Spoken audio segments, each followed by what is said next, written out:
Lifestyle on Wheels is brought to you by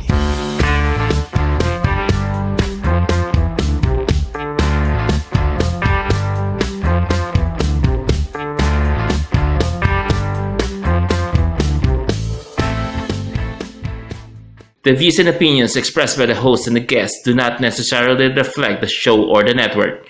For your comments and suggestions, you may email us at motorcyclenewsmagazine@gmail.com. Good afternoon, mga televiewers. My name is Titan. And I'm Joel. And welcome to Lifestyle on Wheels.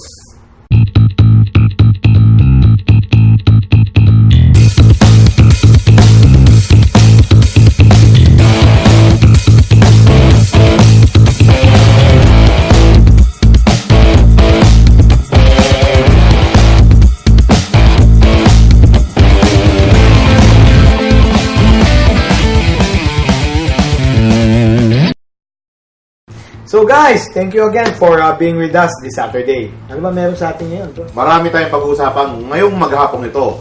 Nandyan ang Touratech Philippines. And of course, we have the Honda Cars media farewell nila doon sa president ng Honda Cars. And of course, para sa ating motorcycle news, ginanap dyan yung Diamond Motor Supercross Race 1. At sa ating car side, ito po yung bagong Honda HR-V. Wow! And of course, para sa ating motorism, kasama pa rin natin si Pat, Porch at Ratsky ng Ride Along Motorcycle Tour Philippines. Kaya mga guys, wala maglilipat ng channel at hitik na hitik ang 30 minutes na pagsasama natin dito lang sa Lifestyle on Wheels. Bye!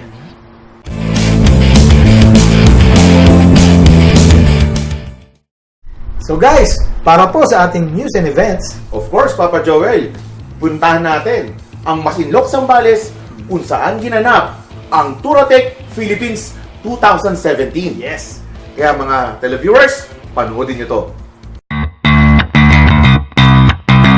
Hello everyone, this is Gil Balderas from BMW Motorrad. I'd like to welcome you to the first BMW Motorrad and Touratech Enduro Skills Training being held here at the MX Bisaya Fairgrounds. And being the first, this is the first Enduro Skills Training that we are doing for all big bike riders, not just BMW Motorrad owners, but all big bike owners as a prelude to the introduction of GS Trophy 2018 here in the Philippines. First, this class is very important for adventure biker is because usually we ride the adventure bike for this motorcycle.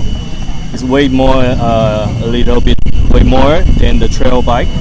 So we have to learn how to balance more, okay? And the course, the exercise we have today is all about balance and also how to escape the way if you make some danger. We are also teaching how to lift up the bike, how to leading the bike. It's because we have to learn all about balance for your bike. So it's very important for this class to all the participants to learn, and it's very happy to see a lot of people to join this course. So we are here at the Touratech Adventure Training. Yes, sir. And it is a partnership between BMW. So guys, maraming salamat. Marami ako natutunan. Kuya Bobby, It was fun to have this guy around. Thank you. We woke up early this Sunday to meet up with our fellow bikers. Yep, papunta po tayo ngayon sa Masinloc, Zambales to conquer the Coto Mines. It's the 2017 Touratech travel event, no? This is more like a ride and camp activity, whereas riders kung saan clubs ang galing, bringing different classes of bikes, from adventure bikes, cross tours, even standards. Meron nga ako nakita, meron pang sport bike na kasama, no? Out of the 300 kilometers, the 23 kilometers there is pure off-road riding. Just imagine loose rocks, gravel, sand, no? And yeah, 23 kilometers. Buti na lang sakto nag-training tayo ng adventure bike riding on dirt the other day. So we got to the dirty or the dirt section of the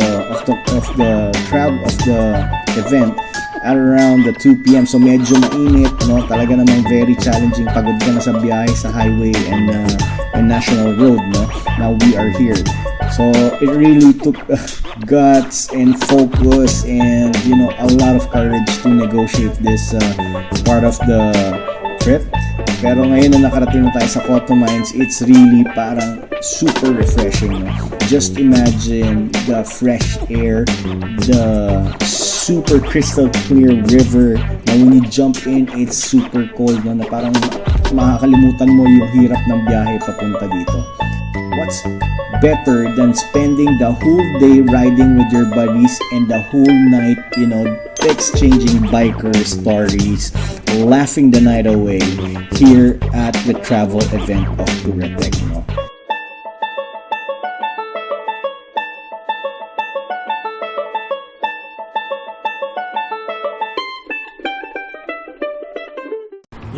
Yun ang report sa atin ni Mr. Joey Storm sa Touratech Philippines. Kita mo naman, marami tayong mga kaibigan riders ng dumalo. Yeah. Nandiyan sila Cheggy Medina, sila Brando.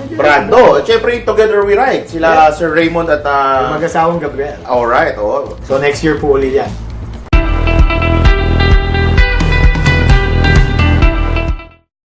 And now, puntahan naman natin ang Honda Philippines kung saan nagkaroon ng farewell party. Oo, ito yung sa kanilang outgoing president. Wow. Kaya panoorin po natin si Mr. Joey Storm.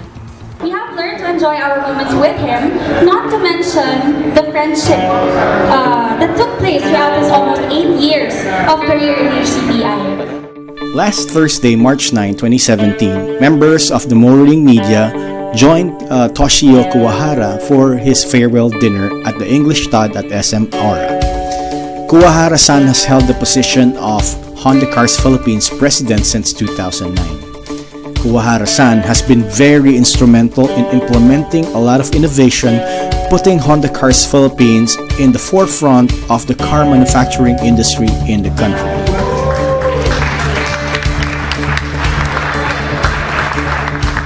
Kuwahara-san, thank you very much for your contribution to the local motoring industry and for your support. We wish you wonderful adventures ahead and more success wherever you go.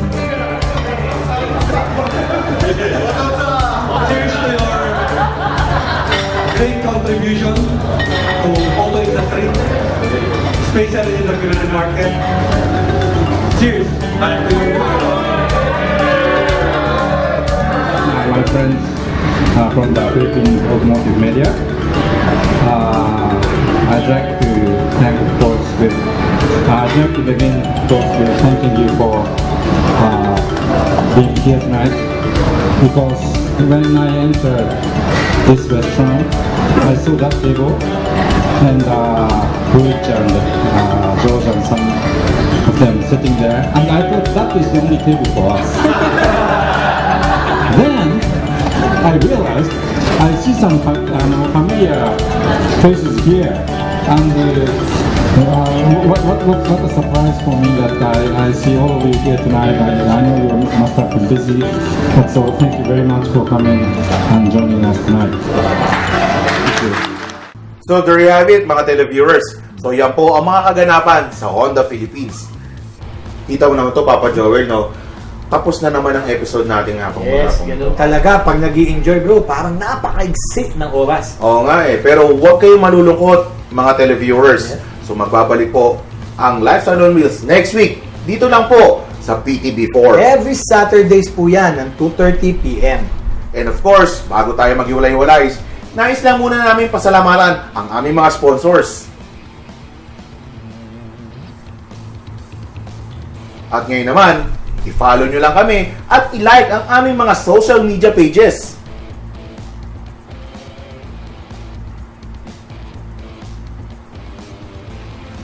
And kung gusto nyo mapanood ang mga past episodes, dun lang po sa www.motorcyclonews.com. At kung meron kayong mga suggestion, mga comments, huwag na kayong mag-atubili, mag-email lang sa amin sa motorcyclenewsmagazine@gmail.com. So fellow televiewers, this is Titan. I'm Joel. And this is your #1 motoring lifestyle show on television. Lifestyle on Wheels.